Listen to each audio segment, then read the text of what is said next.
ஒரு ஓமை. எந்த ஓமை என்றால் லூக்கா 17 7லேருந்து 10 வரையிலும் வாசிக்கப்படும், அதாவது எழுதப்பட்டிருக்கும் அடிமை ஓமை. அதை சற்று விவரமாக பார்க்க இருக்கிறோம். விவரமாக என்றால் நீதிக்கதை, அடிமை ஓமையின் நீதிக்கதை, அதாவது allegory of the parable of slaves அப்படின்னு எழுதியிருக்கோம். இது ஒரு ஓமைன்னு கூட பலருக்கு தெரியாது. ஒன்று. ரெண்டாவது, இது மிகவும் சிறிய ஒரு ஓமை.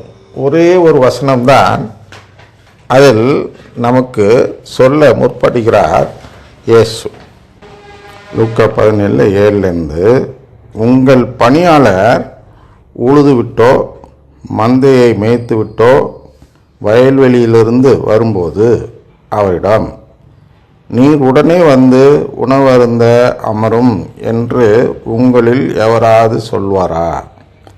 மாறாக, எனக்கு உணவு ஏற்பாடு செய்யும், இடையை வரிந்து கட்டிக்கொண்டு நான் உண்டு குடிக்கும் வரை எனக்கு பணிவிடை செய்யும், அதன் பின் நீர் உண்டு குடிக்கலாம் என்று சொல்வார் அல்லவா?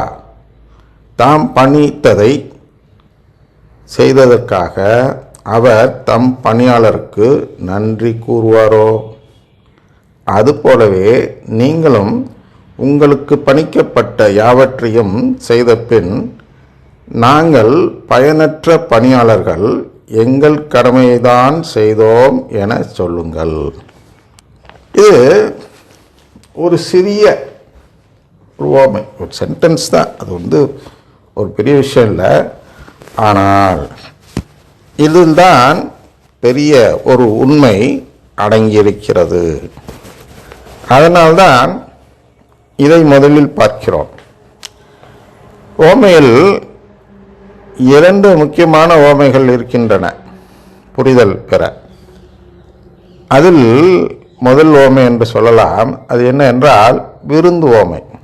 உங்களுக்கெல்லாம் தெரியும், விருந்து கலைக்கிறார், யாரும் வரமாட்டேன்னு சொல்லுவாங்க, போயிடுவாங்க. அவன் கடைசியாக வந்து வீதியில் இருப்பவர்கள், ஏழைகள், இவர்களெல்லாம் அழைப்பார் அப்படின்னு ஒரு ஓமை இருக்கிறது அல்லவா? அந்த விருந்து ஓமையும் இதுவும் தான் 2 முக்கியமான ஓமைகள். விருந்து ஓமை என்பது பொதுநிலையினருக்கு என்று சொல்லலாம். இந்த ஓமை என்பது ரிலீஜியஸ் பீப்புள் என்று சொல்கிறோம் அல்லவா? அதாவது கடவுளுக்காக துறவரம் மேற்கொண்டு. ஆக்சுவலாக துறவரத்தில் எந்த ஒரு பலனும் இல்லை. அதனால் துறவரம்னு தமிழில் சொல்கிறோம், இங்கிலீஷில் வந்து ரிலீஜியஸ்ன்னு சொல்கிறோம். ரெண்டுக்கும் கொஞ்சம் வித்தியாசம் இருக்கிறது தமிழாக்கத்தில். ஆனால் ஆன்மீகவாதிகள் அப்படின்னு வச்சுக்குவோம், கிறிஸ்தவ ஆன்மீகவாதிகள் அப்படிங்கிறது ஆக்சுவலாக அந்த துறவரங்கிற வார்த்தையின் மூலமாக நாம் சொல்கிறோம். அதில் இல்லற ஆன்மீகவாதிகள், அதாவது ரிலீஜியஸ்லேயே லே ரிலீஜியஸ் அப்படின்னு சொல்லலாம். அது ஒரு குரூப் தான், தேர்ட் ஆர்டர் என்று சொல்கிறோம் இதில். அதனால் இந்த ரிலீஜியஸ் பீப்புள், அவர்களை கடவுள் அழைத்திருக்கிறார். பொதுநிலையினரும் அழைத்திருக்கிறார். அவர்களுக்கு இல்லற பணி தருகிறார். வேற பணி அதெல்லாம் உங்களுக்கு தெரிஞ்சதான், அதை நான் எடுத்து நேரத்தை வீணாக்க விரும்பவில்லை. அதில் என்ன தெரிஞ்சுக்கணுன்னா, இந்த ரிலீஜியஸ் பீப்புள் அவர்கள் செலிபஸினால் அவங்க எல்லாரும் என்ன நினைக்கிறார்கள், நாங்கள் எல்லாத்தையும் தியாகம் பண்ணிட்டு வந்துட்டோம், கடவுளுக்காக எல்லாத்தையும் தியாகம் பண்ணிட்டு வந்து விட்டோம், எனவே எங்களுக்கு மீட்பு என்பது மிகவும் உறுதியாக இருக்கிறது, எங்களுக்கு கிடைத்த பின் தான் மற்றவர்களுக்கு கிடைக்க இருக்கிறது. அதாவது அவங்க மற்றவங்களுக்கு கிடைக்காதுன்னு சொல்லலை. என்ன சொல்கிறார்கள் அப்படின்னா, எங்களுக்கு நிச்சயமாக கிடைத்து விடும், ஏன்னா நாங்கள் எவ்வளோ சாக்ரிஃபைஸ் பண்ணியிருக்கோம் அப்படின்னு சொல்கிறார்கள். அந்த மாதிரி ரிலீஜியஸ் பீப்புள்கிட்ட போய் என்ன சொல்கிறாங்க அப்படின்னா, பிரேஸ் தி லார்ட் சொல்கிறதுல என்ன தப்பு இருக்கிறது? அதனால எப்படி எனக்கு மீட்பு இழக்கப்படும் அப்படின்னு ரிலீஜியஸ் பீப்புள் வந்து பயங்கரமாக கேட்பாங்க. லே பீப்புளாவது என்ன பண்ணுவாங்கன்னா, ஓ அப்படியான்னு கூட ஏற்றுக்குவாங்க. பட் இவங்களால் ஏற்றுக்கவே முடியாது. எப்படிப்பா, நான் வந்து என் வீடு இடெல்லாம் விட்டுட்டு எல்லாத்தையும் தியாகம் பண்ணிவிட்டு நான் வந்து இயேசுக்காகவே வந்திருக்கிறேன், எனக்கு மீட்பு இல்லைன்னு நீ எப்படி சொல்ல முடியும் அப்படின்னு கேட்பார்கள். கேட்கலனாலும் மனசுக்குள்ள முதல் கேள்வி அவங்களுக்கு வந்துடும். இந்த நற்செய்தி அறிவிக்கும் பொழுது முதல் கேள்வியாக அவர்கள் மனதில் வரும். அதனால் அவர்களுக்கு தான் இப்பொழுது நாம் வாசித்த பகுதியை இயேசு சொல்கிறார். எவ்வளவோ செஞ்சிருக்கலாம், நாம் கடைசியில் நாம் யார் என்பதை, அந்த உண்மையை உணர்ந்து பார்க்க வேண்டும். ரிலீஜியஸ் பீப்புள் என்னன்னா, அவங்க ஒரு சோதனையை வென்று இருக்கிறார்கள். எந்த சோதனை வென்று இருக்கிறார்கள் என்றால், அந்த விருந்து ஓமை சொன்னோம் அல்லவா, விருந்துக்கு அழைக்கிறார், அந்த அழைப்பை ஏற்று வந்து விட்டார்கள்.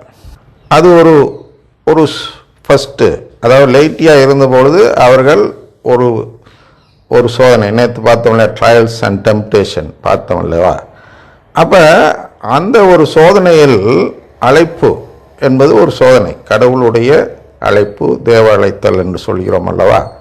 அந்த அழைப்பை நாம் ஏற்கவில்லை என்றாலும் கடவுளின் உறவு வேண்டாம் என்று சொல்வதாக பொருள்படும். அது வேறு ஓமையில் வரும், அதில் நீங்கள் படிக்கையில் நீங்களே தெரிஞ்சுக்குவீங்க, புரிஞ்சிருக்கலாம். ஏற்கனவே வேண்டுமானாலும் உங்களை அழைத்த போது அதெல்லாம் காட்டியிருக்கலாம்.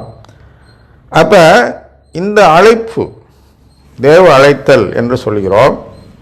இப்போ உதாரணத்துக்கு இன்னைக்கு காலையில் எனக்கு 5 மணிக்கு கிளாஸ் எடுங்க அப்படின்னு ஒரு மாதிரி ஒருத்தர் கேட்குறாரு அப்படின்னா, இல்லை நான் 5 மணிக்கு தூங்கிட்டு இருப்பேன், நீ வந்து 6 மணிக்கு வா அப்படின்னு நான் சொன்னேன் என்றால், அது நான் அந்த அழைப்பை மறுக்கக்கூடியவனாக அங்கே மாறிவிடுகிறேன்.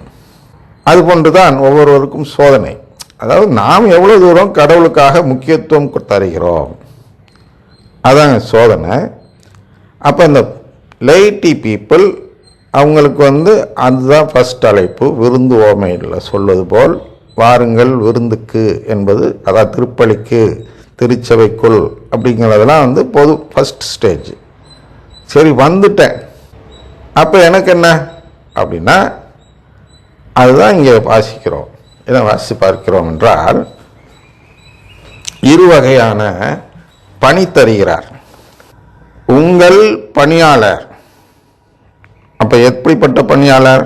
2 விதமான பணியாளர். ஊது விட்டு வரும் பணியாளர், மந்தையை மேய்த்து விட்டு வரும் பணியாளர். இந்த வயலில் உழுதுவிடும் வேலையை செய்யும் பணியாளர், அவர்கள்தான் பொதுநிலையினர் போன்றவர்கள். திருச்சபை என்ற அந்த வயலில், திருச்சபை என்ற கடவுளின் குடும்பம்தான் அந்த வயலாக சித்தரித்து காட்டுகிறார் இயேசு. ஆனால் இந்த வயலில் வேலை பார்ப்பது அப்படின்னா திருச்சபையை வளர்ப்பது பொதுநிலையினரின் கடமை, எல்லாருடைய கடமை. பொதுநிலையினர் அதில் இவங்களும் வந்துடுறாங்க. எல்லா ரிலீஜியஸ் பீப்புளும் முதல்ல பொதுநிலையினராக தான் இருக்கிறார்கள். அதில் வென்ற பின் தான் அதில் சாத்தானே வென்ற பிறகு, ஏற்கனவே நேற்று பார்த்தோம் அல்லவா, வெற்றி எதில் இருக்கிறது என்றால் மறந்து விடாமல் இருப்பது, புரிதலில் இருக்கிறது. புரிதல் இப்பொழுதெல்லாம் கிடைப்பதில்லை, ஏனென்றால் வார்த்தை புரிதலே இல்லாமல் போய்விட்டது.